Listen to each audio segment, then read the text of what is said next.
summit. And as you heard, Professor Ashutosh Sharma, our Secretary of Department of Science and Technology, Government of India, he gave the vision of science and technology in this country, and how DST, Government of India, is working with the industry and collaborating with the academia. Yeah. Mugdaji, you are mute. Mugdaji, you are mute. Hi. Very good morning to you, ma'am. Sorry for the tech trouble that you encountered getting through, and sorry we kept you waiting. But a very, very warm welcome to you, ma'am, and we are extremely grateful to have you here. We had Dr. Professor Ashutosh Sharma ji, Secretary DST, speak to us before you joined, and we are on behalf of DST, Government of Rajasthan. We welcome you with our floral bouquet. I hope you can see it. Of course I can. Of course I can. Thank you so much, Mugdha. Thank you. But my apologies for keeping you all waiting. And I was in a Niti Aayog meeting, and I was just taking this call on the way. So I'm taking it from my telephone actually, because I couldn't switch from so quickly from one meeting to the other. So my apologies. Maybe that was the technical glitch in my connecting with you. Not at all, ma'am. In fact, because of that, we got some more extra time with sir, and it was lovely listening to him, as it would be, I am sure, listening to you. Just to let you know that the Department of Biotechnology, Government of India, was established formally in 1986. In 2015, the biotech policy was launched. Lot of efforts have been made, and madam has been with us in this department since 2018, and I have had the good fortune of being on several international trade negotiations with ma'am earlier, and it has always been very, very nice and humbling to listen to her. And I will not take much time because we are already slightly delayed. So ma'am, thank you very much. It is a great honor, and it is a very, very pleasurable exercise. We've heard you before. Madam was here in Jaipur on a special request, and she addressed our biotech cohort that we had launched in early this year. And she has always been very, very supportive, and she's also extended what the biotechnology department can do for setting up the RNA labs for the state of Rajasthan, and we'll be taking her on her offer. So with these words, as I welcome her with profound and deep gratitude for sparing her valuable time, especially on a weekend when she was busy with pre and post meetings of the session. Madam, thank you very much. A very, very warm welcome, and also a very, very warm welcome to all our audiences who continues to be with us after having been with us for the last 1.5 hours. And has put up some very, very good questions. So madam will be speaking on something which is very relevant, a lesser touched aspect of our second vertical in the acronym that we have devised called STRIDE, where the T stands for not just technology, but also involves, because it's a standalone separate department, so that much more importance. It includes biotechnology and transfer of technology. So madam's topic for today's address, the keynote address in our second session of the inaugural conference, will be the vibrant biotech innovation ecosystem in India, opportunities for scale up, which is something that also connects very well, ma'am, with all the kind of questions that they have put up to the earlier speaker. With gratitude and warm welcome, the stage is all yours, ma'am, and we are eagerly looking forward to hearing you and having more visits of yours, either on the tech platform in times to come. So thank you very much once again, and over to you, ma'am. All the best. Welcome, thank you, Mugdha. Thank you so much. Thank you so much, thank you, Mugdha. And yes, Mugdha, those were the times when we could physically visit each other and meet. Now it's all virtual. But I'm glad I came to you in January, because probably that was one of the last few visits that we did outside the city when this pandemic was starting on. So I think the main point that you've said is the importance that we have of this whole sector, the vibrancy that this sector is showing, and the way that this ecosystem can now be scaled up is what is important. I'm glad that Mugdha has taken this initiative of, and from the state side, you've been able to launch this very important platform, Stride, as you've called it. And I like the way that you've put in multiple words to each of the alphabets of the acronym.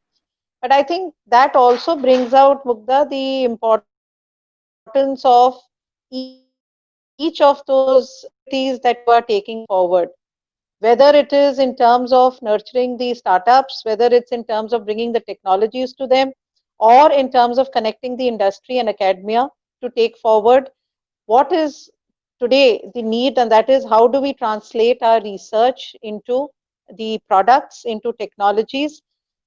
In the last couple of weeks, we've been hearing what all of us have been talking about for many years, but that has come in maybe one of the opportunities that COVID has given us, and that is of the collaboration, the power of collaboration, which people have come together.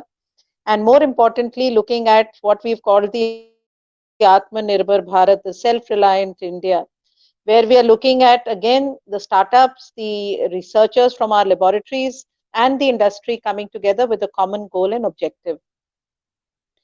With this backdrop, I will briefly share with you all what we have done over these last couple of years.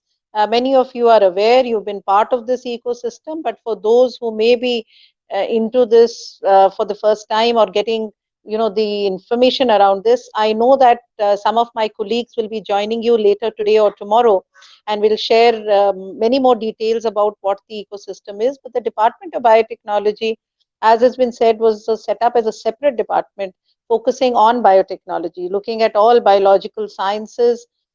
When you talk about biotechnology, it is the biology and the technology. It's a merger of the two. So biotechnology is not just biological sciences. Today, if you look at it, it's one of the most interdisciplinary fields. It's a cross-cutting area which brings in the medical sciences, brings in the agriculture sciences, environmental sciences, engineering, biomedical engineering, the clinical researchers, the computer engineering. We're looking at all areas about the bioinformatics. The spread is so large, and not just the spread, but it's also the impact that it creates, which is very, very large. Now, if anything has such a large impact or such a large spread, the complexity of it also increases. Now, what is the complexity engaged in this? The complexity is that this is truly a field where you cannot have a single investigator driven project today where we stand. You cannot have a single agency driven project or a single institute driven project. We are more and more moving towards the multi-investigator, multi-institutional, multi-agency, and more importantly, the multidisciplinary areas of support that we are taking forward. Looking at this, what is required? So what did we need to do? We were focusing on building a very, very strong foundation.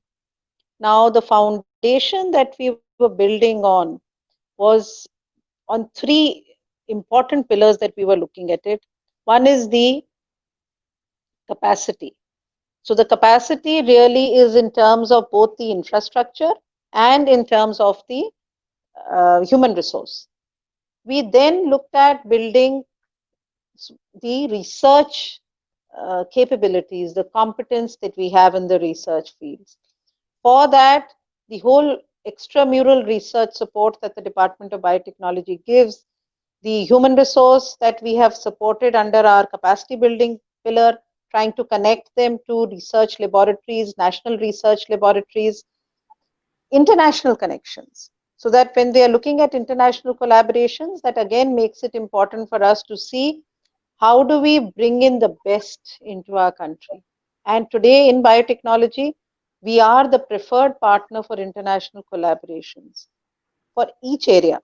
I'll come later to COVID specifically, which has given us a lot of learning and understanding. But all areas, we are the preferred partner. Within the country, if you look at the number of research institutes, the number of laboratories that we've supported over these many years of more than 33 years of existence that we've had, today I can very proudly say that any laboratory in the country which is doing any work in biotechnology has been supported by the Department of Biotechnology, Government of India, either through a project support or through human resource support or through the collaborations that we've connected different groups. Now, if you look at the different streams in which we have been focusing, healthcare, agriculture, environment, industrial biotechnology, coming in genomics, computational biology, the structural biology, looking at artificial intelligence, the combination of artificial intelligence with the genomics area to see how do you look at artificial intelligence to become clearly a tool to help us to be able to look at some of the diseases, to look at predictive diagnosis, to look at the agriculture sector. So these are very important areas that we have been now coming out. Of course, our traditional sciences that we looked at in terms of crop improvement and productivity for agriculture, new medicine, new vaccines, new diagnostics for the medical health area, clean environment technologies all do stay there. But as we moved on through the various strategies that we brought out, whether it was the strategy of 2000 or 2007 or 2015, clearly as we evolved, I think our evolution was, one was, as I said, moving from single institute, single investigator to a multi-institute collaborative model. The second evolution that we had is when we were looking at basic fundamental sciences, moving through the innovation pipeline to be able to come to translational sciences. Now, when we were moving from basic discovery research to translational research, it became very important that we bring in, one is people from different fields, but we also bring in different stakeholders. Now, who are those stakeholders? Initially, our focus was only on the research institutes, then university system and others. But it was also important for us then to start engaging with industry. And there was a very, very large pool, and that was the understanding that we had is of startups. Globally, startups had already started becoming the link between academia and industry. They were the ones who were actually taking technologies, research leads, research learnings out of the laboratories to the industry. This was a missing link within our Indian ecosystem. So in 2007, when we brought out our strategy, we clearly made our intent, we brought our intent out into the strategy in which we said, we will be supporting public-private partnership. We will, and at that point of time, we said we will invest about 30% of our budget in PPP. But we also said that we'll set up a separate organization called BIRAP, which will look at promoting the startup ecosystem and the startup research collaborations. With that, we started supporting PPP projects. We started, we set up BIRAP in a pilot model. Our first successful example that we launched was SPIR, which was on the US SPIR model. We then moved on to the BIPP partnership, and then BIRAC got set up in 2012. By that time, we had started working with the startup ecosystem. From 2012 to where we stand today, 8 years, we've had a dramatic change in what the ecosystem looks like. Initially, our focus was how do we fuel this ecosystem? How do we bring in a pipeline of innovations? How do we start encouraging researchers from laboratories to come forward and become startups? This was a Herculean task because for two things. One is in research, people were not very used to the idea of being able to go and take up an enterprise-driven job opportunity or take their research to become an enterprise. Mainly because the researchers were very comfortable looking at their research leads, but they also had to realize that they needed teams which can help them to convert a research idea into a business proposition. We then did not even have the ecosystem existing, which will provide them that mentoring, that hand holding to go forward. So focusing on that, I would say literally brick by brick, we built each component of that ecosystem. We first started bringing the startups into through research funding and research grants. We then created a very, very strong bio incubation ecosystem. The bio incubation ecosystem needed mentors. Then we brought mentors into it. Then we looked at global mentors coming into it. We created a whole mentor network. As we did that, we then realized that those startups which were successful would want to get connected with investors and industry. We then built investment platforms. With all this, where do we stand today? In 8 years, we've covered a lot of ground. Today, we have nearly more than, in fact, 2,500 startups in the biotech ecosystem. BIRAC directly funds nearly about 1,200 of those. The remaining gets supported through our incubation ecosystem. We have 50 bio incubators. I remember when I was in Rajasthan, in Jaipur last time, we spoke about the bio incubator for Rajasthan. I think the pandemic has taken over a lot of other work that is happening. But to reassure the secretary and to reassure everyone here, that proposal is still alive within BIRAC, and probably once the things straighten out a little bit, we'll get back to looking at those. So we have in this, if you look at these over 2,500 startups, more than 30% of them are really those are those who have been able to now become successful. And when I say successful, means they've been able to bring in investor funds. How did we do that? So in addition to the grants that we have given from the government, we took this very important initiative of launching a venture fund, a very bold step by the government. But all this happened in 2016 when our Prime Minister announced the Startup India Action Plan. So that gave a further boost to this whole effort that we are moving. And once the government came forward with a funding for them, this became an opportunity for other investors to say, if the government is doing a risk mitigation, we can also come forward and put our funding along with it. So now today, right from an initial ignition grant, right up to taking a product to the market, we have different opportunities which are available for startups. More than 150 of such products developed by startups have reached the market. Today, we have another about 100 of them in the pipeline which are being developed. The other facilitation that is required by them is for the intellectual property. How do you support that? How do you look at technology transfer? How do you help technology transfer to be facilitated? So about 6 technology transfer clusters have been created along our bioincubation clusters where they are in those same places. They are working to connect our industry and academia to see how many of these research leads move out. The next thing that we have done is connecting them with international investors, with international players. So we've established these BioConnect offices. Globally, we have BioConnect offices now with the US and in the QB3 incubator. We then have in UK with the Roslin University, the Roslin Institute. We have in Sweden, we have in Finland.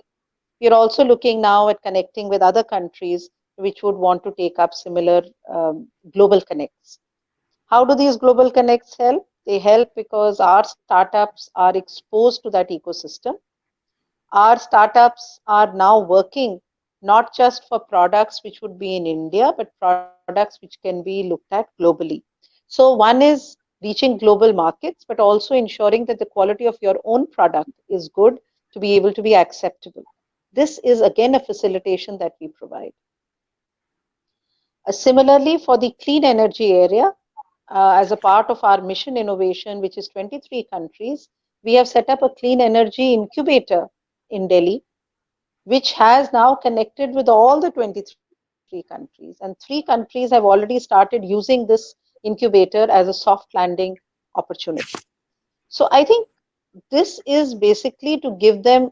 We also go with the Cambridge University, where we have the Judge Business School. They provide opportunities to our startups to go ahead. Now, having connected all this, having connected them to the investors, I think what was important for us to see is 2 things. And one is what I have put into this title, which is their scalability. But I think with scalability, the sustainability is a key factor for us. We can't scale them without ensuring that they would remain sustainable. Now, what do we need to do to help them to remain sustainable?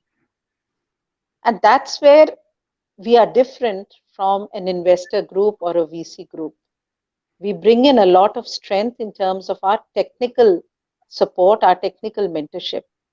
We have today more than 700 technical experts across the country who stay engaged with our startups.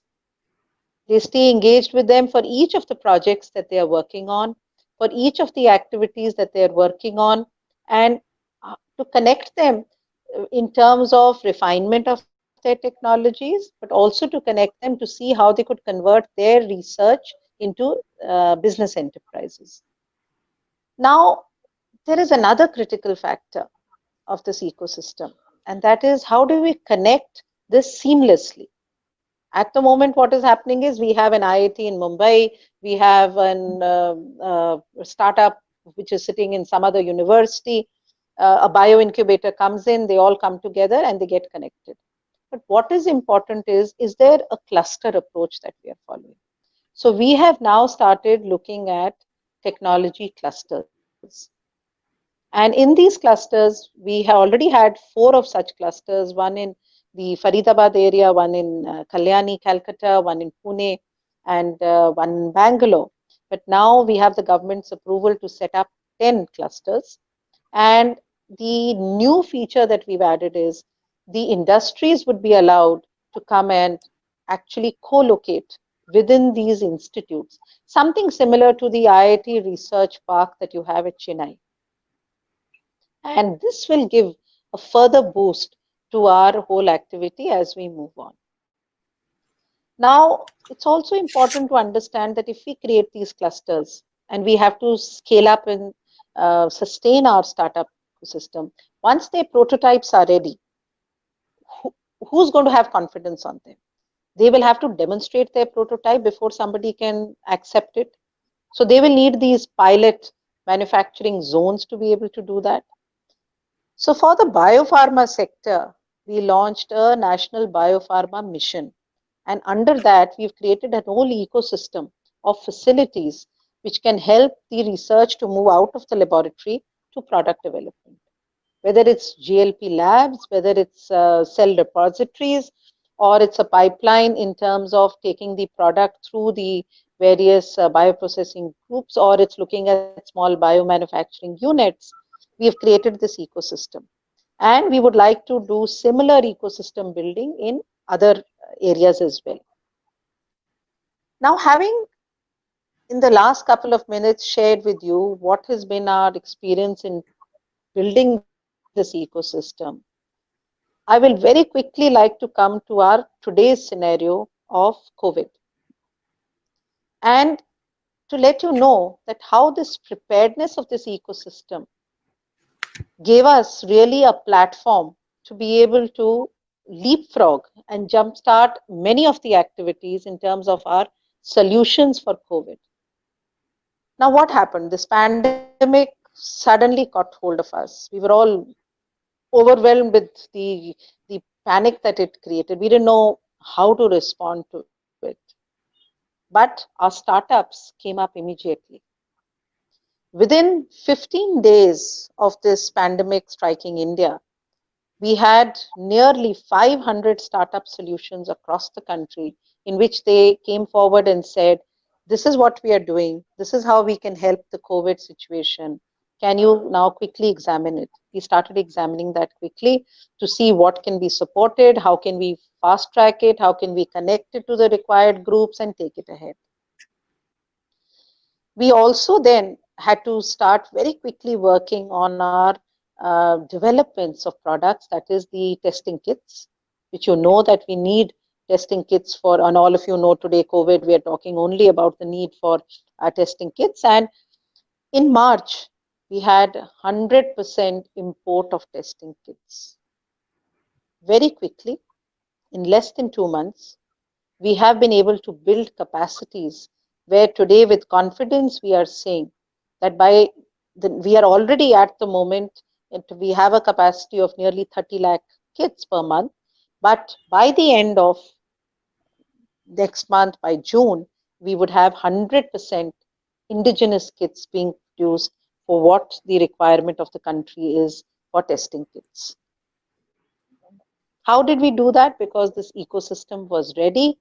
They were working on other platforms. We quickly linked up this to the COVID requirement and took it forward. Coming to vaccines, looking at biotherapeutics. Again, the facilities that we created with the Biopharma mission helped us to do that. Now, today, we are going one step further. What are we saying? We are saying we will be, and the Prime Minister made that call of self-reliance, that we are going to be self-reliant in each component of our kit development. So we've set up NBRIC, the National Biomedical Resource Indigenization Consortium. Already 20 startups have joined that consortium led by ABLE and CII.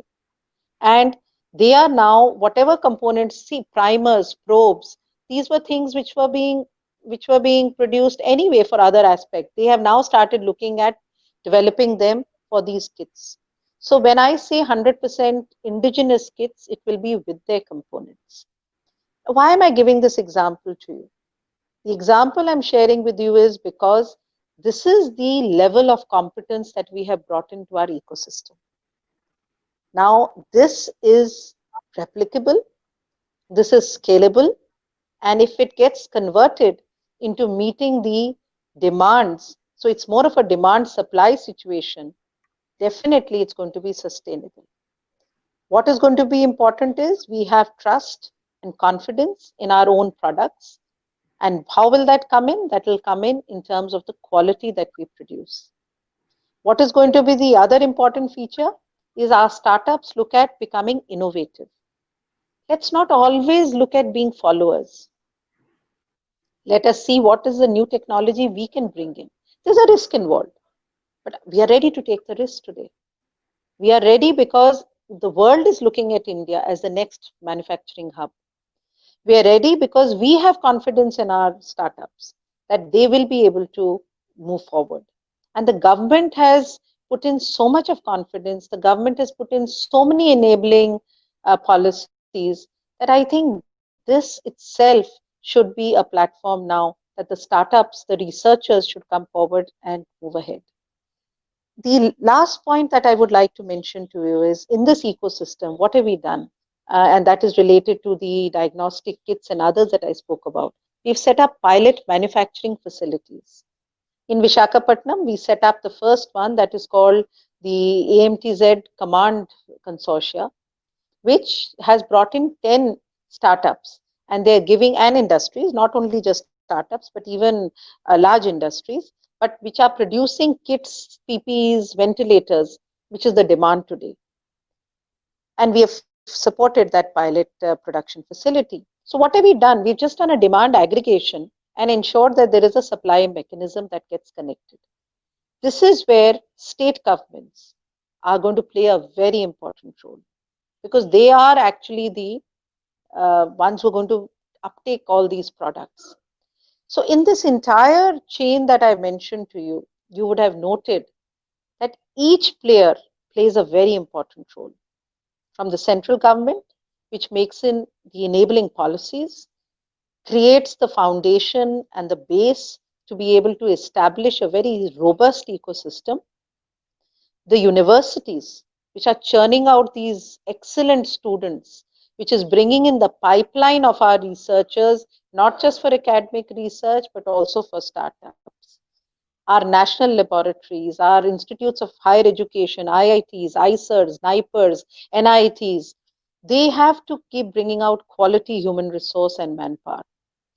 Then looking at our ecosystem that we have created, the government can come forward, but that has to be then state driven, because the states have to then use their existing machinery to engage with the central government and other such policies. And what Rajasthan has done, bring out very, very proactively state policies which encourage innovation, which encourage this sort of an ecosystem to flourish. And with that, then give them that boost to be able to connect them to investors and to markets. So I think with this, if you look at it, this is clearly a phase in which we are all there now. The platform is ready. There are models which have, through pilots, demonstrated the scalability and sustainability. It's important now to see how you make the best of it to move forward. So I would like to close here by saying today is an opportunity. If I was much younger, and again, of course, I must say that startups don't have an age, so anyone can get in at any age. But if you are at the stage of being able to identify how you want to move forward, don't miss this opportunity. And this is something which is going to be not just for India, but help India to become globally visible. So good luck to all of you. And I'm sure with more of stride examples, you're going to be able to take it forward. Thank you very much. Ma'am, thank you so very much, because I think you have encapsulated the entire gamut of not just the remit of the Department of Biotechnology, which many people may not have known in the entirety, especially the kind of innovative steps and institutional building that has happened post the COVID. So I'm extremely grateful to you, ma'am, for giving us this valuable opportunity of telling us so much about the department, which is hitherto not known in the public domain. And I'm sure all our stakeholders who have joined us, not only from Rajasthan, Jaipur alone, but also from all across India. And also we have a lot of people internationally. And this is all thanks to the T of Technology, that Government of India's outreach through you at DBT and through us at DST, with our media partner ELITS, has gone up today, and we are able, India in fact has emerged as the bellwether, leading from the front line the challenge of COVID-19. So thank you very much. I'm extremely grateful to you, ma'am. And just for the benefit of our audience, just to encapsulate and to capture what ma'am has said. So she spoke about moving from single investigator approach to a multi-investigator approach, something that Ashutosh sir also spoke about, interdisciplinary, multidisciplinary approach. She also spoke about moving from fundamental to translational science, which is what also connects with the previous session of putting science in service of society for a self-reliant India, moving from basic to discovery research, involving different fields and domains and different stakeholders. And especially we see that a lot is now being done to get the industry on board to become what Sir said as co-creators, so that you don't have to really look at technology of transfer,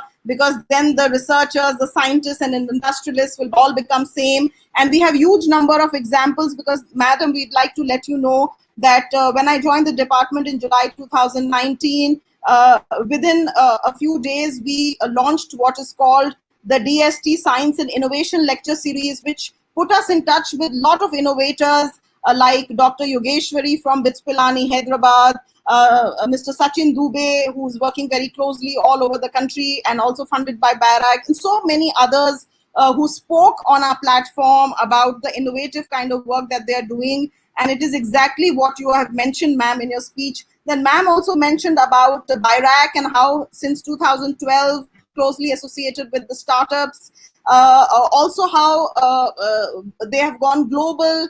They are connecting startups to not just experts globally, but also to investors globally. She's spoken about three very fundamental pillars, and this is a good learning for me also, ma'am, as somebody who's on a learning curve, getting to do science and enjoying it with all my passion. She spoke about the three S, I think. She spoke about scalability, sustainability, and seamless connect using the technology cluster approach, which was fantastic. And then she also spoke about the post-COVID times and how biotechnology stands, especially with the how we can leapfrog with the kind of infrastructure and institutional connect which was already there thanks to the humongous effort right from 1986 onwards when the department was set up, and how she also spoke about INBRIC, the new consortium. AMTZ, ma'am, we have worked very closely in my earlier tenure as MD RICO with AMTZ to set up what is called the Medical Devices Industrial Park in RICO at Kalila Joga. And through you, ma'am, if there's anything we could do, we'll be very happy to get it started. Also, IIT Jodhpur and AIIMS Jodhpur are working, and there's a lot of eco system for medical devices park as we talk of the PPP kits and the testing kits in Jodhpur, ma'am. There are a lot of industries who are doing it. So maybe our next visit could be in Jodhpur post the lockdown, ma'am, to address people there who are working in this field. And ma'am, I'm extremely happy to report to you that post your visit in January, and we are only in May, ma'am, and by March we were able to, before the lockdown, we were able to get our Honorable Minister's approval for the BIRAC MOU. So DST BIRAC MOU is formally approved, stands formally approved, ma'am, after your visit. I thought I should let all people know. We were just keeping quiet. We thought we'll announce it, make a big announcement, exchange those formal documents, but probably we'll do it in your next visit when you are here. But to assure you, ma'am, that has been approved on file within a very short span of about a month after your visit. So that is how fast DST government of Rajasthan also works, given all the encouragement and support that we get from you, ma'am. So once again, thank you so very much, ma'am. And we have some questions, ma'am, and we'd like to request you to be with us, ma'am, and to formally take those questions. I will be the medium to consider those questions on the chat. But Mugdha, I have just about 5-7 minutes because I will need to join my other call, which is starting. So if we can do it in 5 to 7 minutes. Otherwise, what you can also do is just put them onto an email and send them to me. I promise that within 48 hours, you'll get a response to all of them. Okay, sure. And so those which are not answered, we will send it back, and then you can disseminate it through your website, etc., to others. But I will take, in 5 minutes, I'll take a few questions, sure. Surely, ma'am. So Ajay Aswal is asking, is DBT also thinking of developing new biotech innovations in edible items that build up strength or our immunity? I thought that was a question that stood out, so I thought I should ask that question, ma'am. Maybe I can ask all the questions and you could answer them. Our innovations, there is this gentleman who's joined from Italy, ma'am, and he says that he's working in the field of energy, wants to know if eco-sustainable future development of energy food by 2030, if we are working on that. If there's another the same gentleman wants to know what is the picture of a scientific activity in the agri-food and zootechnical field, ma'am. Then Surendra Sharma says today Ministry of Science and Technology is ignoring our university system and only taking care of the IITs, IIITs, DSTs, institutions. We should promote our university faculty is what he wants to know. I'm an entrepreneur in the field of renewable energy. Dr. Neeraj Srivastava wants to know how can our students of remote area connect with you, because you mentioned about the BioConnect, ma'am. So he wants to also know whether students can connect as part of that BioConnect, ma'am. And I think there are a lot of people who are welcoming you. Those are the questions we have for you, ma'am. Yeah. So I will quickly answer 2-3 of them which you have mentioned, Mugdha. One is the last one, which is most important. How do students connect with us? So I think we have a site that we have put in onto our ePromise site, in which we have said that we could look at the feedback that comes in. But yes, I can understand for remote areas it becomes difficult. We have started a webinar series from the Department of Biotechnology, which was for different activities. We've done 7 such webinars so far. What we will do is, I will immediately after this ask our communication officer to send you the link so that they can connect you into their mailing list for the webinars. In future, when we have the webinar, we'll link it to you, and then you could disseminate it to this large group which has come in your network here. So yeah, so I got a little derailed because of COVID, because all the other webinars went on, and that is them, but it'll come back, where we inform them what are the schemes, how do we do it, all that has been brought in. The other aspect that we have is also in terms of the activities that you have spoken about, the different areas. I can see Secretary DIPP has joined in. Both of us were in another meeting a short while back, so I'm not going to hold Secretary DIPP. I will pass on the floor to him. But I just want to say that agriculture and many of these areas that they've talked about, all of them we have been supporting. And the support that we are giving to them is through different, the same schemes that I've spoken about. We have a number of research institutes. We have a separate agri-entrepreneur network that we have launched. So we keep putting out calls for different areas, both in the Department of Biotechnology and in the BIRAC site. So you should have a look at that. And the last point which I will respond to and then take them through email is we are very, very conscious of the fact that universities are key to our whole structure to move forward in terms of research. No, I will not agree with you. We are not really, keeping the universities on one side. It's only 30% of our grant which goes to our autonomous research institutes of DBT. The remaining 70% is an extramural research grant which goes to many universities. We have nearly 50% of our projects going to universities. But yes, I do agree. Some of them are the large, well-established universities. Our effort is now to see how we can bring the smaller universities and expand pan-India. There, the involvement with state governments is very important for us, so that you can identify universities in your state, and then let us put the universities also in a cluster mode, because you will need a mentor-mentee concept for universities to help them to raise their bar from being a B category to an A category. And I'll be happy to work with you and maybe for Rajasthan State also to see how we do that. So I'll close here so that you can let Secretary DIPP in and also take questions from you on the email if there are any others to follow.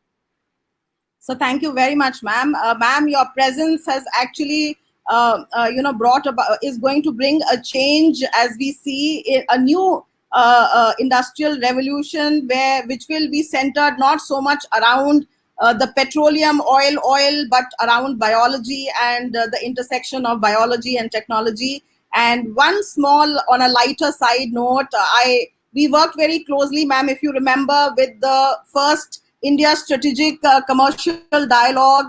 You were also a part of that, and I heard Dr. Kiran Majumdar Shah, madam, speak something very interesting in an aside in that meeting, in which she said that the fermentation of the beer and the fermentation of the enzyme is based on the same base of technology, which is biotechnology. I thought we should leave all our viewers on a very, very light note about that. This is how embedded and I also thought we should also get all the people who are not the science people to get interested in biotechnology through this little intervention I thought I'll make. So thank you so much, ma'am. Very, very profound gratitude and a very, very humbling experience to have you with us, ma'am. And we will take you on that offer and also invite you to speak on a new lecture series that we have called Know Your Scheme series, ma'am. So maybe another session with you on the tech platform. Thank you very much, ma'am, and have a good day. Stay safe since you are in quarantine. So good luck to you, ma'am. All the best. Thank you. Thank you. Thank you so much. Thank you. We can never say no to Mugdha. So thank you so much, Mugdha. Thank you very much, Mugdha. Thank you very much. Okay. Bye-bye. Bye. Bye.